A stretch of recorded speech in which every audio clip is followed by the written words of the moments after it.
Na última década e meia, a agricultura portuguesa modernizou-se.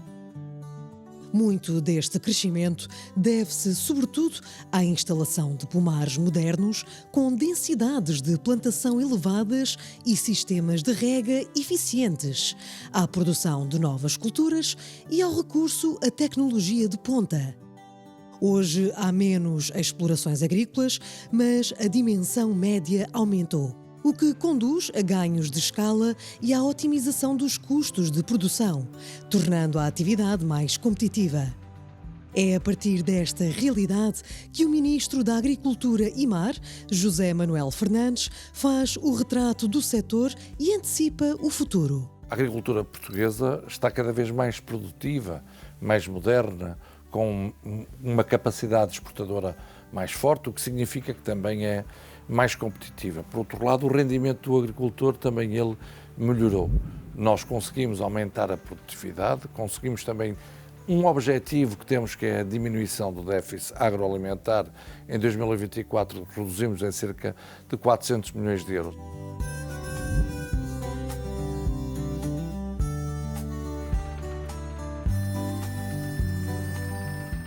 Portugal dá cartas internacionalmente em diferentes fileiras, desde o azeite ao tomate de indústria, e nos últimos 15 anos as exportações nacionais de hortofrutícolas têm tido um desempenho notável. Em termos de exportação, nós temos produtos onde estamos constantemente a aumentar a nossa produtividade, a nossa capacidade exportadora. Se olharmos para o azeite, também frutos de investimentos como o Alqueva, o que demonstra que é um investimento que já se pagou a si próprio e que dá mais de 330 milhões de euros por ano em receita fiscal. Mas, por exemplo, nós somos dos mais produtivos no mundo no azeite. Nós, há bem pouco tempo estávamos em sexto, estamos a caminhar para o terceiro maior produtor mundial em termos do azeite. Nem sempre se nota também que somos altamente competitivos no vinho. Nós, no vinho, em 2024, tivemos um superávit superior a 800 milhões de euros. Mas também somos grandes produtores, o terceiro maior, por exemplo, no tomate e no tomate para indústria. Portanto, nós temos aqui vários setores onde não podemos esquecer as frutas e os legumes, que em bem pouco tempo passamos, há cerca de 15 anos, tínhamos cerca de 750 milhões de euros de exportação, estamos nos 2.500 milhões de euros de exportação por ano e com perspectivas de crescimento.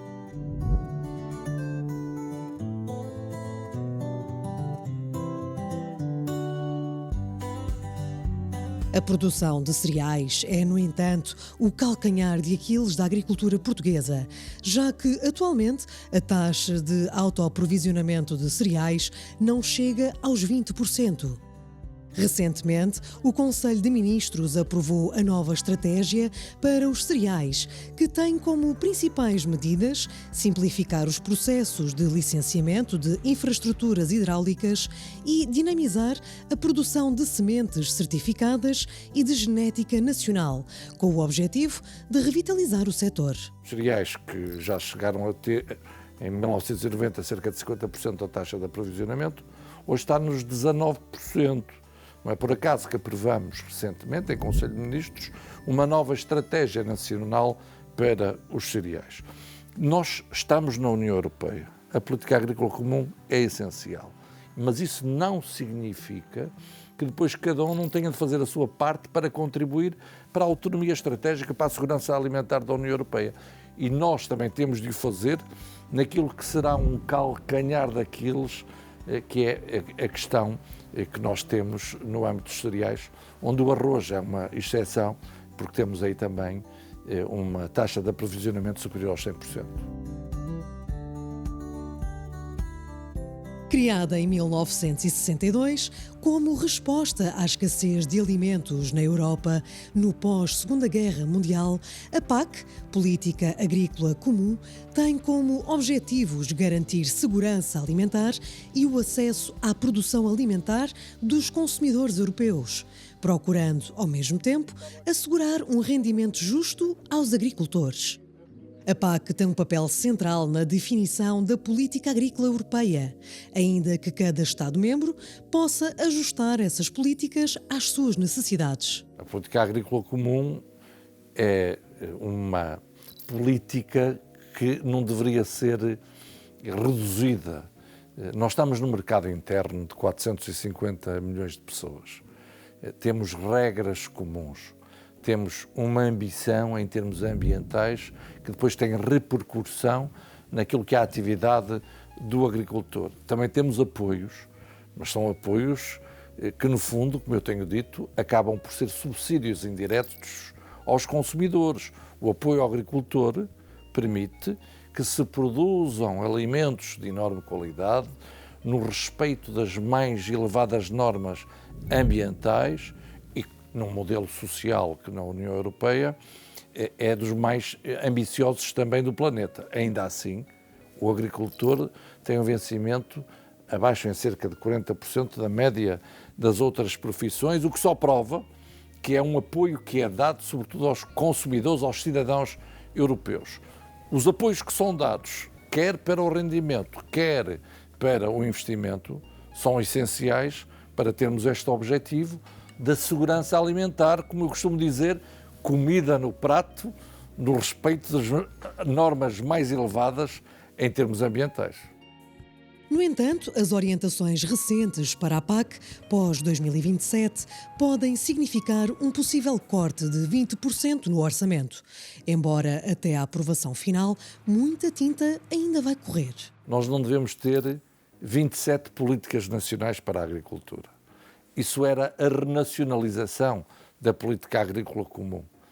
E haveria uma distorção dos mercados, do mercado interno, com uma situação muito simples. Os países mais ricos apoiariam mais fortemente os agricultores e isso levava à falência de alguns agricultores. Por isso é essencial que a política agrícola comum continue comum e continue a nível dos 27 Estados-membros, onde há especificidades que devem ser tratadas, mas onde depois é também necessária uma concorrência leal. E esta política agrícola comum permitirá também uma coesão social, uma coesão territorial e levará a um objetivo que a União também tem de ter, a da autonomia estratégica, onde a segurança alimentar é uma condição para que possa existir essa autonomia.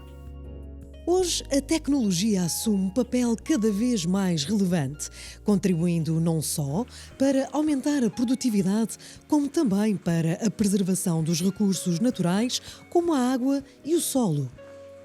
Por este motivo, a União Europeia não pode perder o comboio da adoção das tecnologias mais inovadoras, face a outras potências agroalimentares globais. Eu considero que é inaceitável e por isso fizemos essa proposta no Conselho de Ministros da Agricultura da União Europeia, que não se possam utilizar os drones na agricultura, a não ser em casos excepcionais ou projetos piloto. É um disparate. E hoje a agricultura deve utilizar e tem que utilizar os dados satélites, os dados que nós temos, a inteligência artificial, a robótica, e ela é efetivamente já moderna. Não é a agricultura de enxada na mão que muitas vezes se procura fazer crer.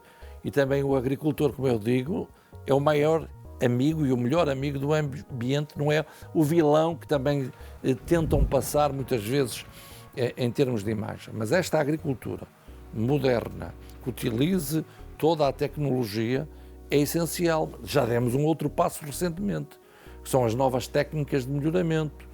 Nós precisamos de plantas que resistam melhor a doenças e a pragas, plantas que resistam àquilo que são as intempéries, que resistam à seca ou ao excesso de água. Portanto, precisamos dessas novas técnicas genómicas que eu chamo-lhe novas técnicas de melhoramento, porque para não haver distorção das palavras, nem haver nenhuma confusão, porque do que se trata efetivamente são de novas técnicas de melhoramento. A investigação é absolutamente essencial, mas depois é também essencial que haja a passagem dessa investigação para a inovação, a passagem dessa investigação para medicamentos, para vacinas. Nós temos cada vez mais pragas e doenças. e a União Europeia, se olharmos para as vacinas da língua azul, só há 2 Estados-membros que têm as fábricas para produzi-las. É claro que os agricultores desses países recebem primeiro as vacinas e só quando eles têm as vacinas todas é que elas são distribuídas para os outros. O que é que eu estou a dizer?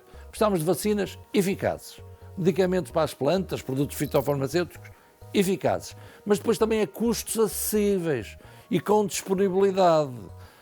E isto também é um fator de competitividade. E já agora, um outro ponto, no fundo, que fica ligado a este, é também o objetivo, face às alterações climáticas que nós temos e face ao mercado único que existe, de termos seguros à escala da União Europeia, resseguros.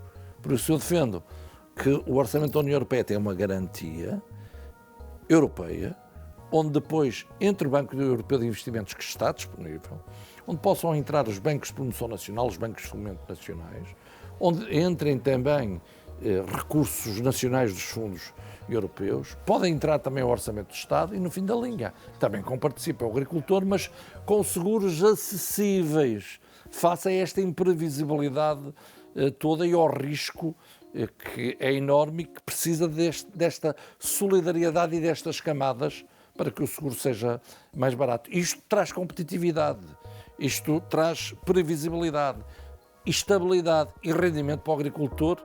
A água é um fator de competitividade na agricultura, já que 1 hectare de regadio produz cerca de 6 vezes mais do que 1 hectare em sequeiro. Neste sentido, o projeto Água que Une, que consubstancia a Estratégia Nacional para a Gestão da Água, tem como intuito tornar mais eficiente o uso da água.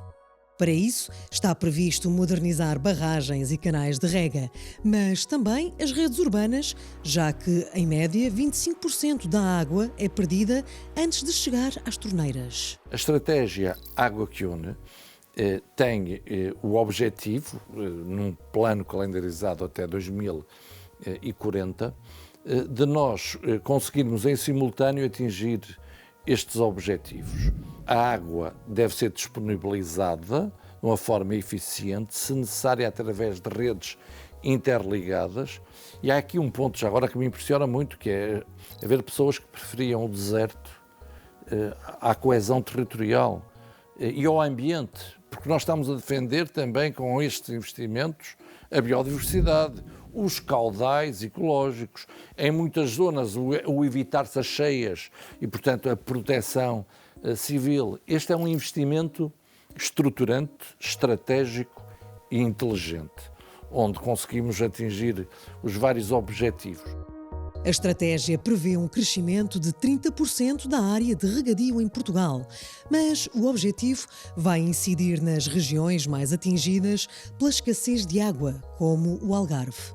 Será, sobretudo, para os sítios onde há mais dificuldade em termos de água e, portanto, o Algarve, o Alentejo, mas também no Norte, ao contrário do que muitas pessoas pensam, nós temos falta de água porque não aguardamos e não a disponibilizamos depois nos momentos em que são necessárias. Portanto, isto que fique claro, é um projeto nacional, onde, para além do aumento da capacidade das barragens que temos, da construção de novas barragens, de interligações, também teremos charcas. Aliás, foi um dos concursos que lançamos onde houve maior procura por parte. O Ministério da Agricultura lançou esse concurso e houve uma procura enorme. E estão previstos cerca de 500 milhões de euros para todo o período para charcas, um outro elemento importante. A diversificação das fontes de rendimento dos agricultores é um objetivo crucial e os chamados serviços de ecossistemas são apenas um dos caminhos. É justo que se reconheçam os bens públicos que são propiciados pelo agricultor. Nem sempre se reconhece que a paisagem que tanto turismo nos traz, por exemplo, é fruto do trabalho do agricultor a um bem público, aí em termos económicos, mas também em termos ambientais. E é necessário que se avance para esses rendimentos, onde, por exemplo, a vinha é um elemento não só de paisagem, de criação de riqueza, como até se provou e prova com os incêndios, que infelizmente existem, uma barreira, um tampão que funciona.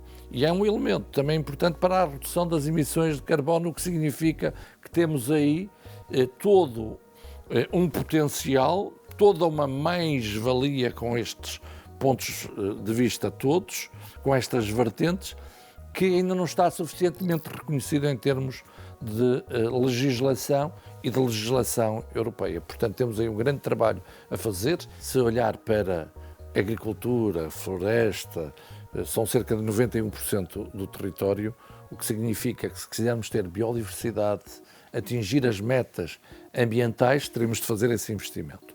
E o Fundo Ambiental também tem sido, e deverá ser ainda mais, um aliado. Vamos lançar em breve, com o Fundo Ambiental, um concurso, por exemplo, financiado pelo Fundo Ambiental, para nós ajudarmos as explorações agrícolas ou as associações de regantes a poderem ter energia mais barata, com painéis fotovoltaicos e baterias, portanto, a armazenar energia, o que significa que podem ser mais competitivos com uma energia muito mais barata. A floresta é um dos mais importantes recursos naturais. É fonte de biodiversidade, de conservação dos solos e regulação dos cursos de água. Em simultâneo, gera riqueza, da cortiça à madeira. Para rentabilizar e proteger a floresta, o Governo lançou o Pacto da Floresta, que assenta em 4 pilares: valorização, resiliência, propriedade e governança, e prevê investir perto de 250 milhões ao ano até 2050. O pilar da propriedade condiciona todo o sucesso deste pacto. E não é por acaso que nós tivemos uma meta muito ambiciosa, que é termos a legislação relativa à propriedade aprovada em 2026, o que exige um esforço do Governo, mas também da Assembleia da República, que inclusivamente se comprometeu com este objetivo 2026, onde, como refere, nós temos questões do cadastro que têm que ser aceleradas. Nós precisamos para valorizar a floresta, de termos condomínios florestais, onde nós, por exemplo, poderíamos ter a propriedade que se mantém, mas uma gestão que pode ser inclusivamente entregue, mas onde as pessoas depois têm o rendimento respectivo num condomínio, para se perceber o que estou a referir. É necessário também, nesse domínio, para além de saber a quem pertence o terreno, que haja uma agilização, por exemplo, quando há a sucessão. Nós temos muitos prédios rurais, muitos terrenos florestais, que os donos já faleceram há anos e anos, e uma enorme percentagem dos terrenos são de pessoas que já faleceram, onde as partilhas são uma dificuldade. Produzir bens alimentares é atualmente cada vez mais exigente e complexo, e nem sempre a atividade agrícola é bem compreendida no mundo urbano. É preciso um compromisso solidário de todos os portugueses, de norte a sul, e um maior reconhecimento do trabalho e da importância dos agricultores.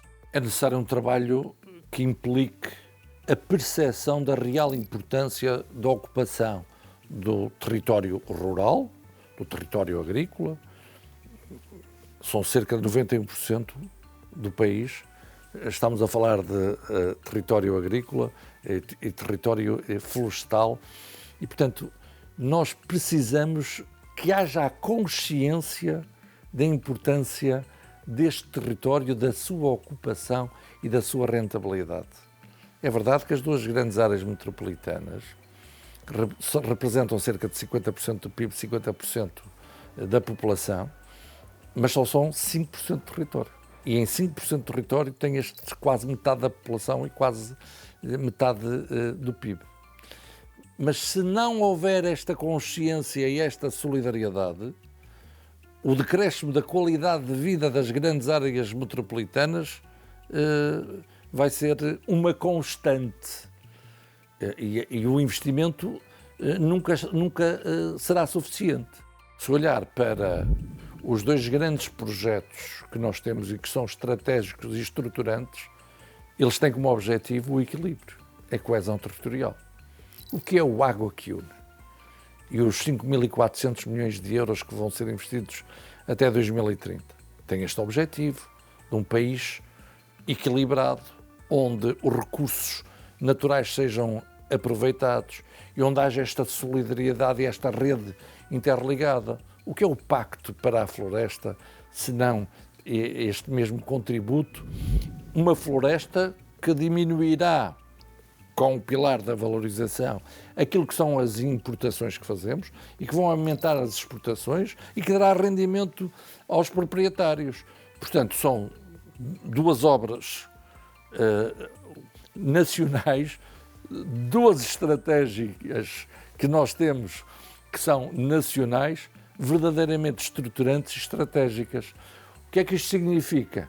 Significa que nós estamos a dar precisamente voz ao país todo e ao mundo rural e a este mundo do interior que tem forças brutais que nós temos de aproveitar e que nos estão devidamente aproveitadas. Apesar dos desafios climáticos e da crescente tensão internacional, 2026 promete ser o ano de avanços estruturais na atividade agroflorestal portuguesa. Nós, em 2026, no início deste ano, avançaremos já com a empresa que vai executar a estratégia Água que Une. Até ao fim de 2026, o Pacto para a Floresta, no que diz respeito à propriedade, também ele deverá estar concluído. Eu sei que é um objetivo altamente ambicioso, também depende do Parlamento, mas é absolutamente essencial. Sabemos que temos muitos desafios, as alterações climáticas, as pragas e doenças, que têm de ser vencidos com investigação, com produção de vacinas, que devem estar a preços acessíveis, mas nós não desistimos. E seguimos, no fundo, o lema dos agricultores que também não desistem e não têm medo. É uma frase que eu ainda há pouco repeti e disse, citando João Paulo II, não tenham medo, e nós não temos medo, e não atiramos a toalha ao chão nunca.